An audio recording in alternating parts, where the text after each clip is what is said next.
Welcome to The Cow Behind the Barn, podcast exploring humanity, the world, and the divine as experienced and interpreted by an artist. I'm Kevin Caldwell, a co-founder of the Table Collective.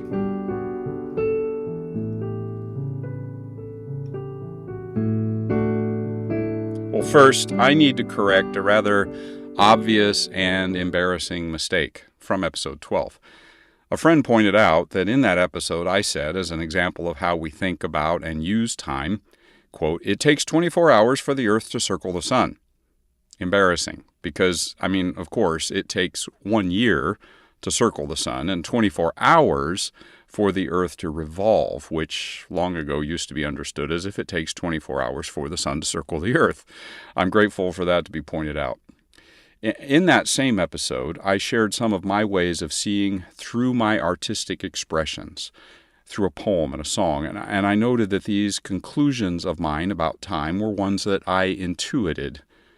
How might my intuited way of seeing time stand up to the scrutiny of physics and then philosophy? Well, regarding physics, I looked at the physics of time in episode 13, and not surprisingly, I was surprised by what I learned. Things like time is and has been incrementally speeding up ever since the Big Bang. Time is not the same everywhere for everyone. The past, present, and future are not as distinct as our normal way of thinking might suggest. And, as it happens, my artistic intuitions, expressed in some of my poetry and music, are in many ways similar to what physics reveals about the nature of time. Before digging in, I want to share a bit about how I've been experiencing the content of the prior episodes about time, emotionally, personally. I'm struck by how fascinated by time I've been for many years, long before beginning this current project. So much of my poetry and music has been inspired by my experiences of past and present and of how memory works. But until recently, I've paid much less attention to the future. Yes, I imagined it, but did not dwell on it, except, I suppose, as something that would arrive and then also pass away. In a way, this tendency towards nostalgia was so powerful that I've also been nostalgic about the future, missing it before it even arrives, as if it were already gone. These emotional textures in my soul have resulted in an extended and futile effort to cling to the present moment, to hold it and keep it with me so that it does not slip away. The podcast project has inspired me to ask more deeply at a very personal level about not just my understanding of time, but really about my emotional relationship with time. In this episode, I'm going to share 2 more of my creative offerings, which each arose from this relationship with time that I've had for so many years. The first is a song from an album of mine. The second one will come near the end of the episode, but this first one comes from an album I called The Locket on a Silver Chain, which uses poetic spoken word and 4 songs all woven together to explore how our lives are connected in various ways. This is the first of the 4 songs, and it's called I Saw Your Eyes.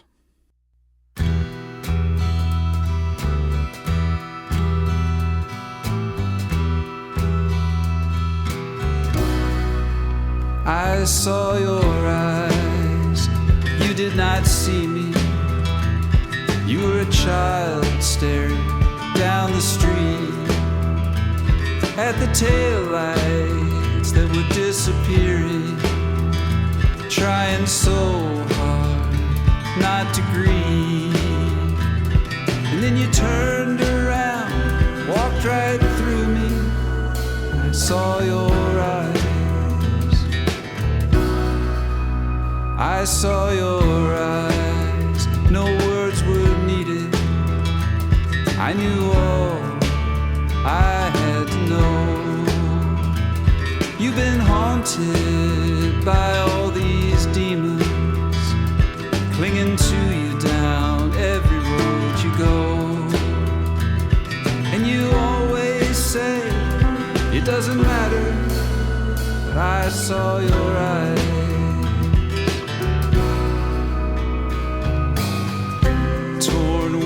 screen, creaking open door, paint peeling on the wall. Lock it on a silver chain, Mama says take it, it'll ease the pain. She's staring at the wall. I saw your eyes like empty spaces, aching hollow pools of fear. How I wish that I could try and reach you and make all your dark dreams disappear. But nothing I can do will ever free you. I saw your eyes, I see your eyes, still not believing what you saw there on that day.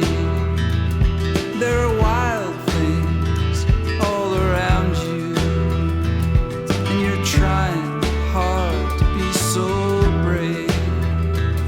With your hand still clasped on that locket, I see your eyes. See your eyes. See your eyes. I see your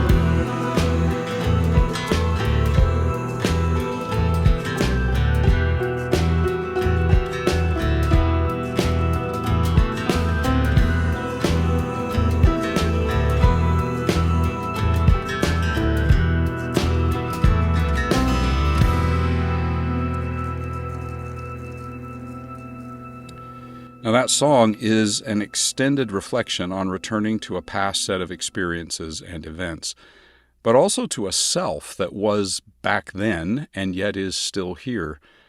That can, of course, simply be a way of talking about a memory, but there is a mysterious, even to me as the artist, line in the opening verse. Then you turned around and walked right through me, and I saw your eyes. Is this a function of a person's memory?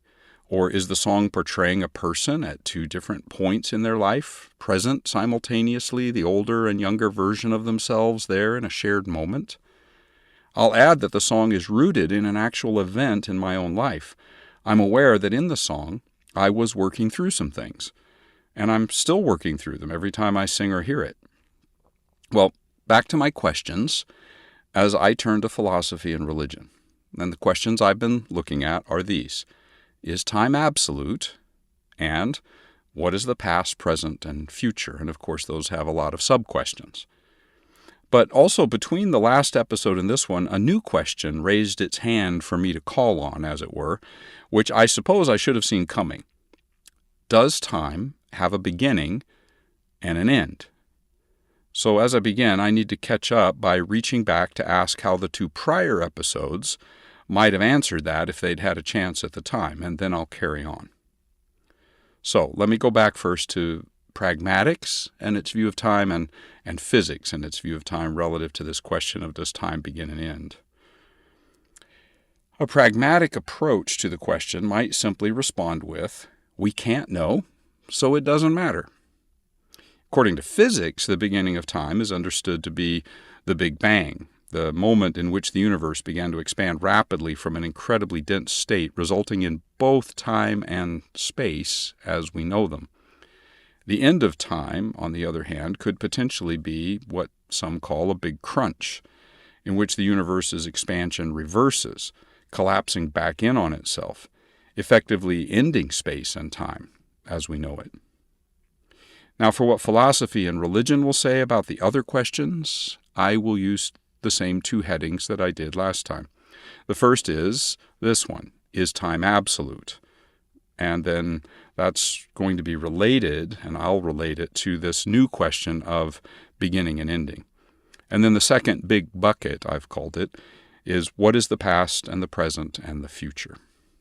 So, philosophy and time, is it absolute? Did it begin? Will it end? The nature of time is a topic that philosophers have wrestled with for centuries. So what follows is highly selective, and I'm going to use three major thinkers who represent three major approaches. First, time as measurement, Aristotle. Aristotle thought of time as the temporal relations between events. That should sound familiar to us, including the gaps between events.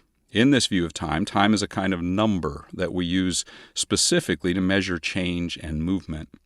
Such a view means that there is no absolute time, only time in relationship to events and to change. What we call time is our measurement of change and movement. Again, this is actually kind of foreshadowing things that have been talked about for a long time, and we've seen them in recent episodes. According to Aristotle, time cannot have a beginning or an end. The universe has always existed, will always continue to exist, and he believed that time is intrinsically linked to motion, and that motion is always occurring, though physics might suggest that motion only began with the Big Bang. So time must also be continuous in his view, without a starting or ending point. So a summary of this view of Aristotle: time is relative, not absolute, and it has no beginning or end. The second approach I want to look at is what I would call time as mental construct, and the major representative of that is Immanuel Kant. Kant held the view that time is not a real property of the world, but is something the mind imposes on the world. It's a subjective form of our intuition. This is a little bit different than just our experience of time, which we'll talk about in a different way here in a few moments. Time does not exist other than as our mental construction of it. Though we might speculate, we cannot truly know if time has a beginning or an end, because our perception of it is limited by our minds, and we don't perceive that. What we know of time, what we're conscious of, is that time is a continuous flow, not an absolute reality with a defined start and finish. So to summarize Kant's view, time does not exist independently of our mental constructions, it is not absolute, and its beginning and end cannot be known. Time as experience, and here I'm going to turn to Henri Bergson. Bergson juxtaposed what he called objective time, which is the time of clocks and calendars, with what really mattered for him, lived time, time as we experience it, which he called duration. By duration, Bergson doesn't just mean how long an event or a moment lasts. That's clock time, actually. He means that what we experience is the flow of time, time enduring, time in its duration as it moves. Duration includes the past and present, and in some way, the future, because it's difficult to distinguish the point at which our experience of past and present turn into what had been the future just a fraction of a second ago. The concept of a distinct end and beginning of time is an illusion created by our experience of time. So, time is our experience of this interpenetration or overlap of future and present and past. There's no clear-cut boundary between them, just the experience of passing, again, of duration. So, to summarize, time is our experience, not an absolute thing itself, and does not begin or end apart from our experience of time as duration. Now, we've already begun to discuss past and present and future, so let me turn to that more explicitly. What more can we say? And here we turn to the philosophy of time relative to past, present, future. Again, I'm going to limit myself, and again it will be to three main philosophical theories about the nature of the past and the present and the future. What might be called presentism, what is called by some the growing past theory, and what is called by some eternalism. Those theories arose in reflecting on what we might call the ontology or being of time, the existence, the nature of the existence of time, whether the past and the future are in any sense real, or does only the present actually exist. So first, presentism. This theory holds that only present objects, present events are real. And we recognize this when we compare the vividness of our present experiences compared to our relatively dim memories of past experiences and vague expectations of future experiences or events. There are also events of which we have no memory. We only know them indirectly, and they are for us in some ways unreal. The dinosaurs have slipped out of reality. We have ideas about them, but not from direct experience. They are not real to us. They're gone. The same is true of events we remember from our personal experiences. That's presentism. Only the present is real. The growing past theory holds that the past and the present are both real, but the future's not. The future is indeterminate or merely potential. Dinosaurs in the past are real still, not only back then, but an animal that will be real 100 years from now is not yet real. The difference between presentism and growing past theory might be expressed like this. They both agree that the present is real. However, presentism would say that past things and events were real. Growing past theory says they still are. And this all gets, to understanding the nature of memory and cognition. More on that maybe a bit later. Eternalism is the view that the present, past, and future all exist. They're real. The differences we experience in relationship to them are subjective differences, meaning not that we make them up, but that we perceive past, present, and future differently as subjects. We being the subject, the knowing subject, depending on who we are and when we are, and I would add where we are. Thus, time is a dimension on a par with the dimension of space and location. My present is somebody else's future and somebody else's past. This is a view, if you listened to the Physics of Time episode, very similar to what physicists were saying about time. What about the ways that some of the world's religious heritages have understood time, related to these big questions? So I'll turn now to time and religious heritages. In exploring how various religious heritages view time, there are several challenges. Many, actually, a few that I'll mention. One is that the source texts do not always address time explicitly.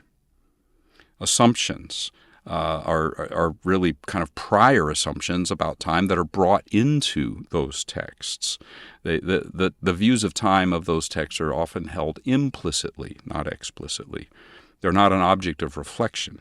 A second challenge is that in most cases the authors of the source texts weren't asking the questions that we're asking about time. Now, to greatly oversimplify, there's two primary religious views of time. There's that of the so-called Judeo-Christian Islamic world. I would include the Sikh heritage in this line, at least relative to time, and that of the so-called Eastern world, Hindu, Buddhist, Taoist, and I would include the Baha'i faith here, at least on this question. Now, I've already slipped the word Eastern in, and so for convenience, I am going to use the common but actually inaccurate Eastern and Western taxonomy of these two views to try to organize the episode. So let me start actually with the Eastern or Hindu, Buddhist, Taoist views. In Hinduism, time is cyclical and eternal. Time moves through 4 eras, which each last actually for vast amounts of time, trillions of years. And the eras end with time ending and then re-beginning. There's a cycle of time made up of cycles of times, we might say, all of which have no beginning or end except in reference to one another. Buddhist views. In the Buddhist view of time, time is also a cyclical flow within an infinite span. What we experience, though, are these temporal intervals in the passage of time, and these are our cognitive imputations. In other words, we impute our understanding to them. They are perceptions, our ways of perceiving this constant flux and change of existence as sequences of events. Time is not a linear flow, though we experience it that way, and then we assume that our experience is what time really is. In all the episodes where we've brought Buddhism into the mix, these are pretty similar ways of communicating what reality is and isn't. A few words about the Taoist view. In Taoism, time is also seen as a natural flow, one that is to be embraced and experienced naturally. by seeking to be in harmony with it, much as we're to seek to be in harmony with the Tao, the way things are. Time is sort of part of that, as opposed to fighting time or conquering it. Time is simply an inherent natural aspect of the universe, and though it has duration, it has no beginning or end. The seasons of the year are an example of the flow of time and change. One season begins, another ends, but it's a self-perpetuating, endless cycle. What's common to these three examples includes time as endless, time as an aspect of the world rather than a separate entity of its own, time as a dimension of our experience or perception. Paradoxically, time can begin and end in the different eras of the cycles, and yet time itself has no beginning and end. It may be that a good way to grasp this is to say that there are times relative to the eras and cycles of the cosmos, but that time itself is timeless. Okay, Eastern views in summary. Time is not absolute as a separate thing. It's a result of perception and experience, or what we know of it is our experience. No beginning, no end. Past and present and future are all part of the one flow of what we perceive as time. How those three aspects are real or not is not actually directly addressed. I can see a lot of alignment here with especially Kant and Bergson, as we described them earlier.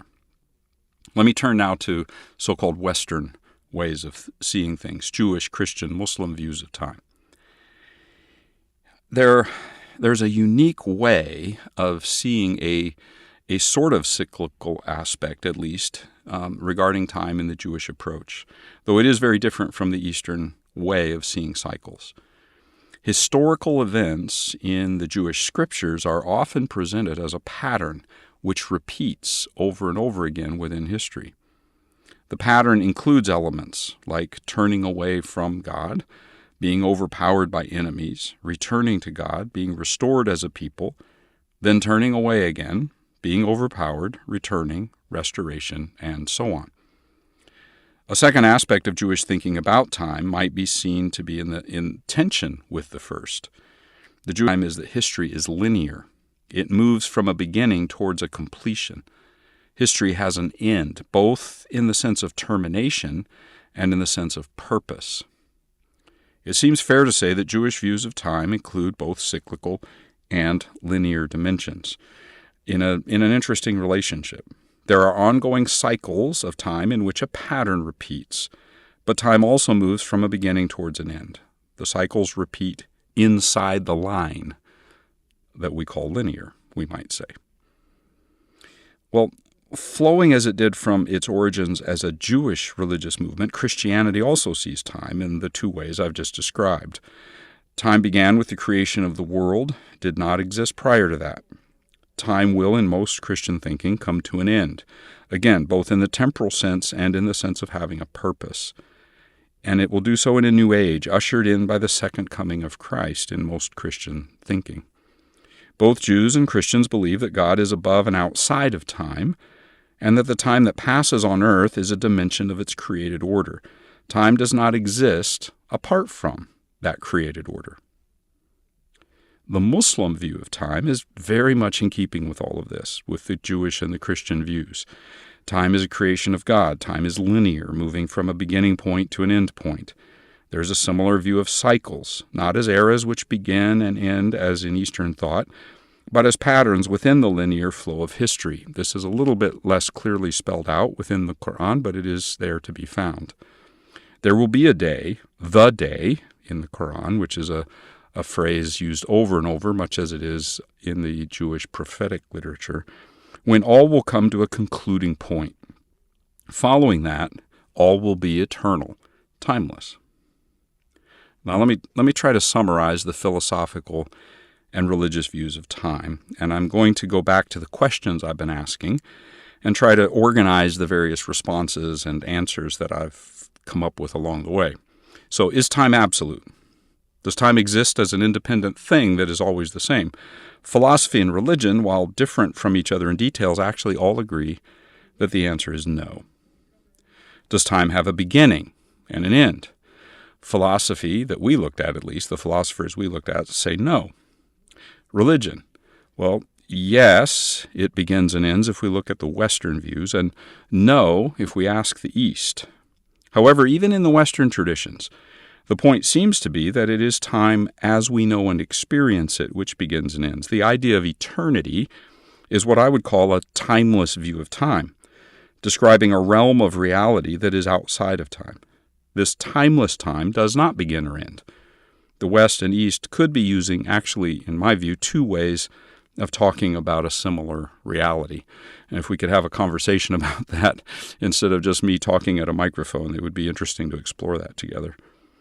I've described the way in which both Eastern and Western traditions have views of time that can be called cyclical, though in different ways.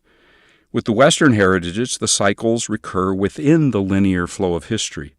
In Hindu and Buddhist thinking, the linear flow occurs within the cycles.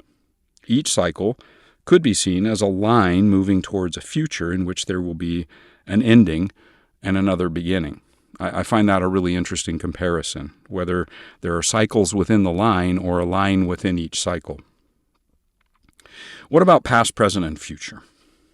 There were three responses to this from philosophy. The only time that exists is the present, presentism. Both present and past are real, but in different ways. That's the growing past theory. And all three exist in some way in the so-called timescape, which is the eternalism view. But what about religious views about this? It's nearly impossible to understand how different religions might view the nature of past, present, and future without talking about the divine. Though I know this takes us into topics that I plan to hold until future episodes.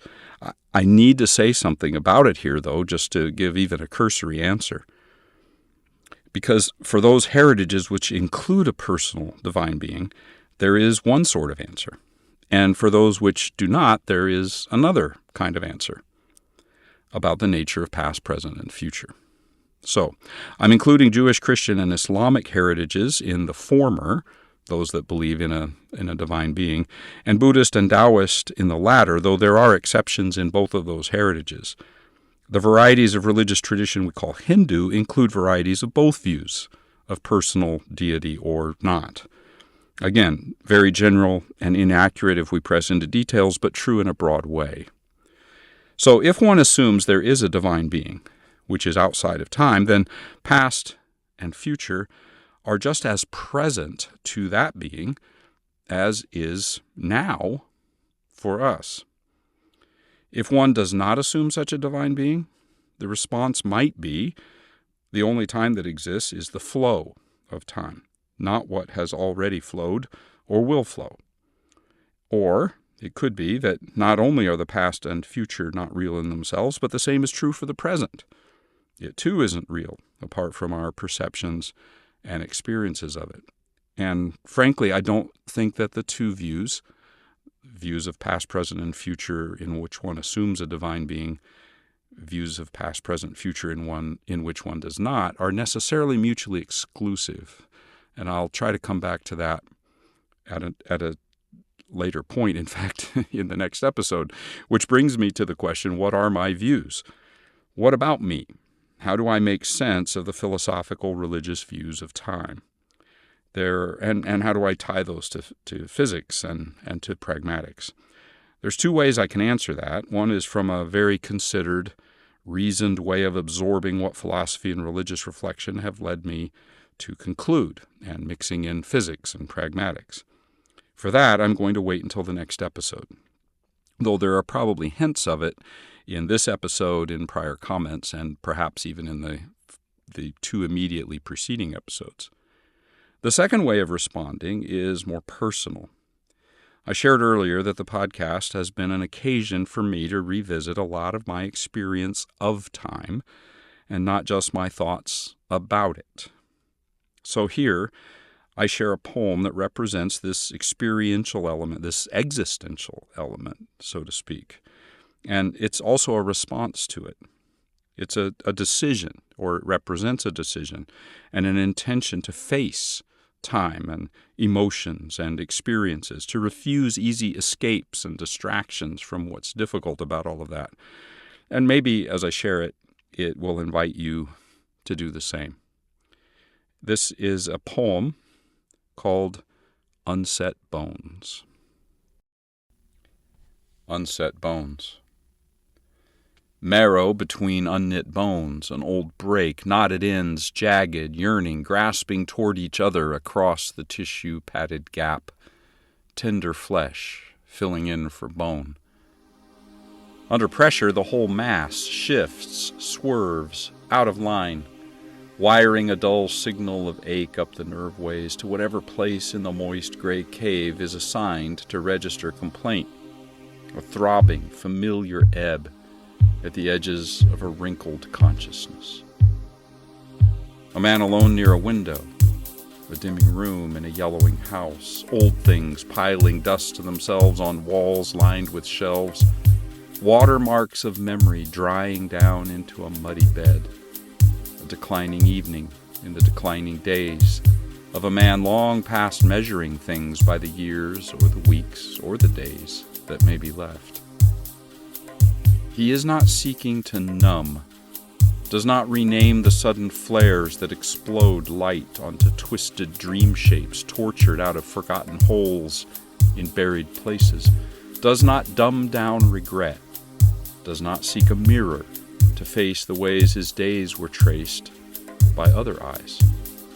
Nor does he bind a blindfold, does not drown down the minutes, filling his ears with other sounds, does not paint over a memory with false faces.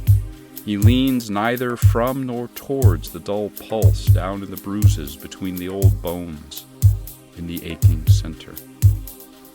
He's waiting his days, in and out and through the passing of his days. His passive face turned random to the window, a wall creaks, a rafter settles. The tissue between the bones is humming. There's a plane's ebbing drone high and away and beyond him in the clouding sky. Well, coming back to next episodes and wrapping this one up, and in a sense, what matters in all of this? I want to invite you, and in so doing, I'm re-inviting myself to let everything just be there. The past, myself, this moment, dull aches from old broken, unset bones, memory, because regardless of what time is, whether it began, whether it will end, and how the past and present and future relate to all of this, in many ways, what matters most is our response to it all. But next time I will come back to talk about my views from the so-called considered, reasoned view of pragmatics, physics, philosophy, and religious views of time. Until next time.